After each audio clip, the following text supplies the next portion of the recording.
Scroll করো না বন্ধু, তোমাকে বলছি একটু শোনো। এই ভিডিওটি স্পেসিফিক্যালি কিছু মেয়েদের জন্য। কি লাইফ লিড করছো তোমরা? রাতে বাড়ি গিয়ে মদ খেয়ে বেলালাপানা করছো, আর সন্ধ্যা হলে স্টার্টআপে গিয়ে সিগারেটের ধোঁয়া উড়িয়ে চিল করছো। আজকে এর সাথে কালকে অন্যের সাথে শুয়ে ওঠার পর মনে হয় যে সে আমাকে বুঝলো না। তারপর ভাই আমি ভীষণ ডিপ্রেশনে আছি, আমাকে একটুখানি প্লিজ গাজার ব্যবস্থা করে দে। এমন লাইফ লিড করছো, শুধু সেটাই নয়, লোককে দেখাতে হবে তো, তাই ফেসবুক কিংবা ইনস্টা স্টোরিতে আপডেট দিয়ে বেড়াচ্ছ। মা বাবা কিছু বললেই তো মা বাবা ভিলেন হয়ে যায়। আবার কিছু কিছু ক্ষেত্রে তো মা বাবার সাথে বসেই মদ গিলছো।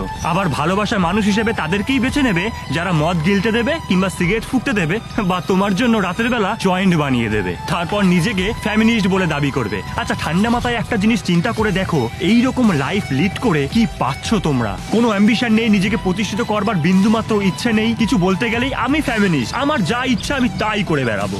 আরে আশেপাশে একটু দেখো, অনেক মেয়েরা রয়েছে যারা নিজের অ্যাম্বিশনকে ফলো করছে, রীতিমতো হার্ডওয়ার্ক করে পরিবার চালাচ্ছে। নিজের বাবাকে চোখে আঙুল দিয়ে বলছে, বাবা তুমি না ছেলে ছেলে চাইতে, আমি কোনো অংশেই ছেলেদের থেকে কম নই। আর আমাদের সমাজকে চোখে আঙুল দিয়ে দেখাচ্ছে, দেখ মেয়েরা সমস্ত সেক্টরে উন্নতি করতে পারে, আর তুই কে আমাদেরকে আটকানোর? আর তুমি কি করছো? কিচ্ছু না। প্লিজ এরকম লাইফস্টাইল থেকে বেরাও, কাজ করো প্লিজ। অনেক অনেক বড় হও, কোনো ছেলেকে বা কাউকে দেখানোর জন্য নয়, নিজের জন্যে।